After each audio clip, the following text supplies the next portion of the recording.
believe people play with people intelligence the way they play with people intelligence and intellect, the way they do today. People are telling lies for a living.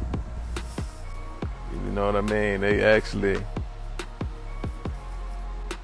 lying to y'all for a living. So word going around is that J Prince is allegedly throwing threats at 50 Cent. All 'cause 50's been roasting Big Meech, calling him a snitch. Yeah, 50's been out here putting him on blast, and J Prince ain't liking it one bit. Word is, Jay's sending out warnings like something might pop off if 50 keeps dragging Meech's name. But let's be real. 50 Cent ain't scared of nobody. He never holds his tongue, and if J Prince really stepped to him, he might have just lit the wrong fire. Jay's name has been dancing through all kinds of shady territory for a long minute now. People been talking, sketchy dice games, quiet whispers of extortion, and even wild talk linking him and his son to that heartbreaking tragedy involving Takeoff. It's a storm just waiting to blow up. Now, if 50 really decides to strike back and expose everything, he's got plenty of ammo. Don't forget, this man lives to embarrass people online. And guess what? He already threw a jab back. He dropped a slick response on Instagram, flexing hard like, "Don't test me!" He's out here reminding folks just how ruthless he can get when someone steps out of line. But here's the real question. Was J Prince actually standing up for Big Meech? Or did he just jump into a beef that had nothing to do with him? Because when you come for 50, the king of petty, you better be ready for war. And don't get it twisted, 50 is still going full throttle on those snitching rumors surrounding Big Meech. He's not letting it slide, not for a second. But now, it's not just 50 throwing jabs. Another player just stepped in, Top 5. And he didn't come quietly either. Top 5 hit social media with a bombshell. He aired out Big Meech for sliding into his DMS, and he didn't hold back. In a video, he straight up called Meech a rat. Then he tagged 50 and said, "50 Cent, come get this fake 60-year-old kingpin out my DMs before I crash out." And just to really stir the pot, he tossed in the hashtag #, Big Screech. Like, whoa! And you already know 50 couldn't resist that kind of drama. He jumped on the opportunity and reposted the video without wasting a second. But he wasn't done clowning just yet. Under the clip, 50 dropped a cold caption. "He probably wanted to borrow some money from you, gangsta, LOL." That line had the internet in stitches. But not everyone was laughing. While most of the rap game kept quiet and far from the smoke, J Prince suddenly popped up in the middle of the chaos. Nobody even mentioned him. I'm gonna answer a few of y'all questions, then I'm gonna have to go about my business. You can see I'm just relaxing, letting God's air blow on my face in a sucker-free environment. Out of nowhere, he started posting slick messages on his IG stories, taking low-key shots at 50 like he had some personal grudge. Now here's where it gets spicy. According to a few gossip blogs, J Prince started accusing 50 of using Big Meech for clout, for real. He allegedly posted and deleted real quick a message saying Big Meech was worth over $100 million before prison, and 50 only gave him $5 million, but now wants to act like he created the whole BMF legacy. But it gets even messier, because word is, Jay ain't just throwing subliminals online anymore. Behind the scenes, it's getting even wilder. Word is, J Prince is allegedly making quiet moves and sending threats toward 50.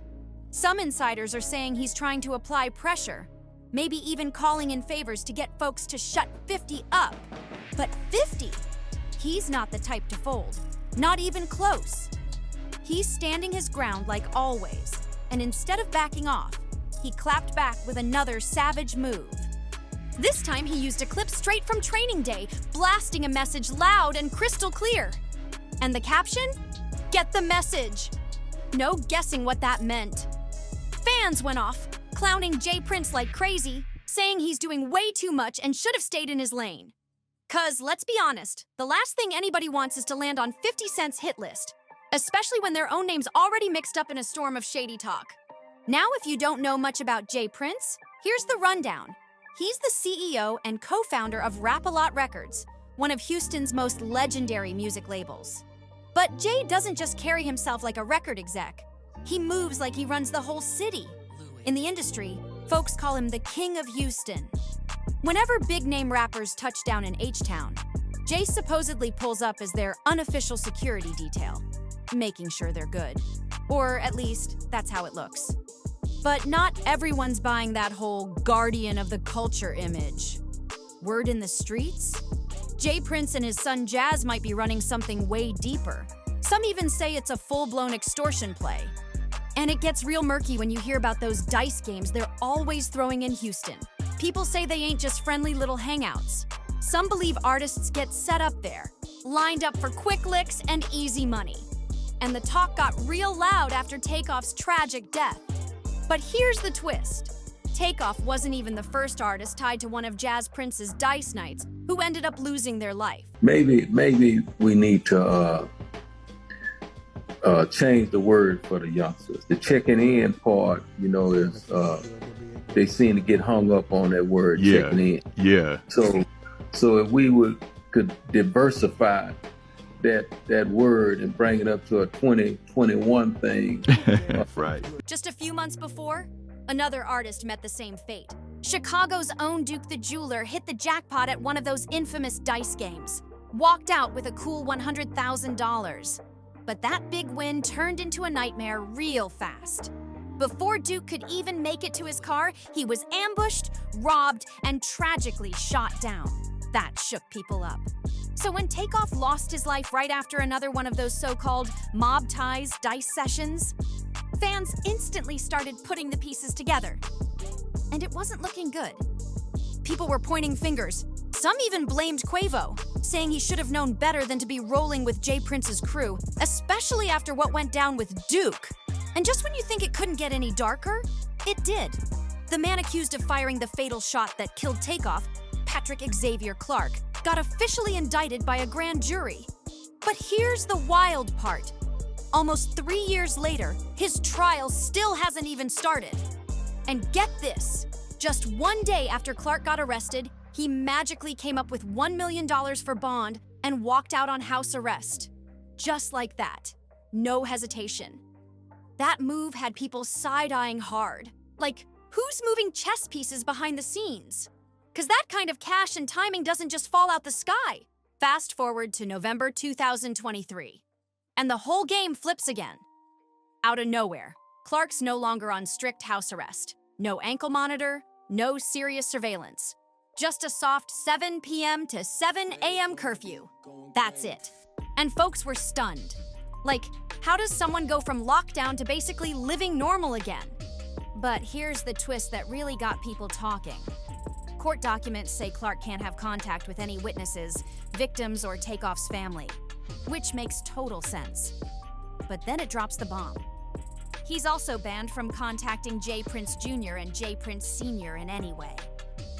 That sent shockwaves across social media. Fans were like, wait, what's really going on here? The whole thing's got people looking sideways, wondering who's pulling the strings and why the situation feels way deeper than it looks. It's starting to look real suspicious that, after all these years, there's still no trial date locked in for Patrick Xavier Clark. Every time it feels like the case is finally about to move forward, boom, another delay, another curveball. But now comes the biggest twist so far. Clark is standing 10 toes down on his innocence. His lawyer, Letitia Canonis Hollins, didn't hold back in a recent interview with Rolling Stone. Maybe we may want to tell them they need to get connected. You know what I mean? Yeah. Maybe that's the proper word, connected, properly connected. She made it crystal clear. Clark did not fire the shot that killed Takeoff. But that wasn't all. She came for the whole investigation, head on. She called out the so-called evidence, saying that all the video footage and ballistics being hyped up don't even line up. According to her, when this case finally hits the courtroom, she's ready to tear it all apart. She claims someone else fired first, and Clark wasn't even part of the drama. He was just caught up in the chaos, same as Takeoff, trying to get out alive. No argument, no involvement, just wrong place. Wrong time. That claim sent shockwaves through the internet and only added fuel to all the old whispers about those shady Houston dice games tied to Jay Prince and his circle. For years, folks in the industry have been quietly saying those dice games might not be as innocent as they seem. And now, people are zooming in harder on that Mob Ties crew. Even Whack 100 jumped in, and he didn't sugarcoat a thing. Whack straight up accused Jay Prince Jr. of running loaded dice game scams on artists who come through Houston. He called those games straight up setups disguised as friendly hangs. And if that's true, it changes everything about what might have gone down. Whack even issued a warning, telling artists to stay far away from Jazz Prince's dice tables, calling them nothing but a scam. And then came the real jaw-dropper. He hinted that Quavo and Takeoff may have unknowingly stepped into something dirty. Something that could have sparked the deadly chain of events that led to Takeoff's tragic end. And Whack 100? He didn't ease up one bit. He took it even further, dragged Boozy into the mess, claiming he might have played a role in the setup that led to Duke the Jeweler's death. That accusation had people's jaws dropping. This whole situation is unraveling into something way deeper than anybody imagined. When Jazz Prince finally got hit with questions about all the swirling rumors, he shut it down quick. He denied ever knowing Duke the Jeweler and claimed his dice games had nothing to do with Duke's or Takeoff's deaths. He chalked it all up to gossip and internet noise. But despite what he said, a lot of folks still aren't buying it. Thing is, the whispers around Jay Prince and his crew go far beyond dice games. His name's been floating around in extortion talk for years, but lately, he's been making headlines nonstop, and none of it's been looking good.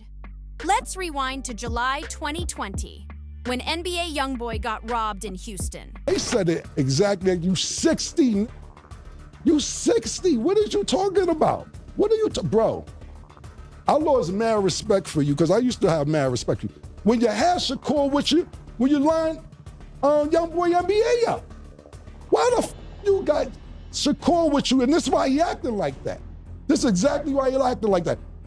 Talking about you got YoungBoy NBA umbrellas and his keys to his car. YoungBoy NBA told y'all niggas. This is what he said. This is what YoungBoy NBA said. Whack 100 was the most disrespectful. Wild disrespect. I ain't even gonna repeat the shit 100 said. Mad disrespect. Drake is beefing with Kendrick Lamar as we speak. I have not heard, this is the first time Drake got into some shit, and I hear you say shit to Kendrick Lamar now. Why do you think that you could tell us what we can and cannot say, man? Control your... Word on the street is, people tied to Jay Prince rolled up on YoungBoy's Airbnb. And this wasn't no small-time hit. They allegedly snatched up his chains, took the keys to his $350,000 Bentley, and dipped with the full flex. And here's the wildest part. They didn't even try to keep it low. They bragged about it online. They posted video receipts like it was a scene out of a rap video, showing off while breaking into the spot and flashing stolen rides. We're talking a white Bentley, a white Rolls Royce, and a 2020 McLaren GT, all out there like trophies. That kind of bold move had everybody talking, and with Jay Prince's name tangled up in so many of these chaotic stories, people started connecting dots. And what they're seeing, it ain't looking clean at all. And it gets even grimier. Those same dudes who hit NBA YoungBoy's spot allegedly hit him with a $30,000 ransom just to get his stuff back. So now people are saying this wasn't just some random robbery. It was a full-on extortion play. Straight out of what they're calling the Jay Prince playbook. What made everything even wilder? Jay Prince himself jumped on Instagram and straight up announced that he had NBA YoungBoy's chains and car keys. Then, like he was doing him a favor, he told YoungBoy to come pick him up. But YoungBoy wasn't falling for it one bit. He saw straight through the move and wasn't about to play along. He clapped back hard, calling Jay Prince out as a shady figure who hides behind the whole check-in culture just to pressure rappers when they touch down in Houston. And best believe, YoungBoy ain't the only one who's had it with the games. Cameron and Mace recently joined in, throwing their own shots at Jay Prince. They didn't hold back. They accused him of setting up YoungBoy and letting his top artist, Drake, get humiliated by Kendrick Lamar in that recent rap rivalry. But their issues with Prince, they go even deeper than that. Things really popped off when Jay allegedly tried to pressure them into backing down on their criticism of Shakur Stevenson, the rising boxing champ from New Jersey, who just so happens to be managed by none other than Prince himself. Cam and Mace weren't impressed with Stevenson's recent world title defense, and they kept it real on their platform. But Jay wasn't having it. Instead of letting it slide, he clapped back with one of his signature subliminal shots on Instagram. He posted, "Numbers don't lie, haters do. Let the haters say he's boring and nobody wants to watch him." Then he amped it up even more. Hey, I don't want no friends, I don't want no new relationships. All that pussy, hey, I don't respect none of that shit, man. If you got something for me, man, they got plenty of niggas around me you could call. Man, nigga, it's plenty ways you could get in touch with me. Man, don't get on no internet and do nothing publicly. Don't do nothing dealing with no publicity, none of that pussy and shit. And I'm good on them keys, gangster. When you buy shit cash, two keys come with the car anyway. Man, you challenging them to fade Stevenson in the ring and take all bets. Trying to sound smooth, but the message was clear. Fall in line or get called out. Now folks are spotting a pattern. Anytime someone critiques anyone tied to Jay Prince, here he comes with a veiled warning. Whether it's music, boxing, or anything in between, Prince seems locked in on protecting his image at all costs. And just when people thought he'd be done, Jay Prince had one more message for all the doubters. Jay Prince wasn't done just yet. He fired off one last message saying, "Sorry to tell you, it's only a few of y'all haters. And there's proof." Then he hit him with stats. Shakur Stevenson has the #1 ESPN fight rating this year, and he's held the top 3 spots since 2022. But he didn't stop there. He aimed straight at the critics, saying, "To all the haters trying to take this outside the ring, I'm Shakur's manager. I handle all his business outside the ring. I'll take all his shots, and I'll take all bets."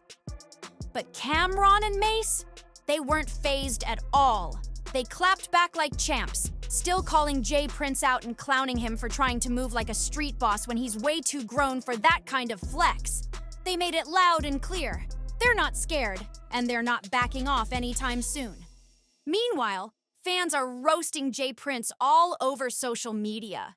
People saying he must be out of touch to think he could step to 50 Cent, especially over this whole Big Meech situation, with all those dice game rumors, alleged extortion plays, and behind-the-scenes threats tied to his name. Let's be real, he's in no position to spark beef with someone like 50. 'Cause we all know what happens when 50 gets involved. He doesn't just throw shade, he turns up the whole stadium.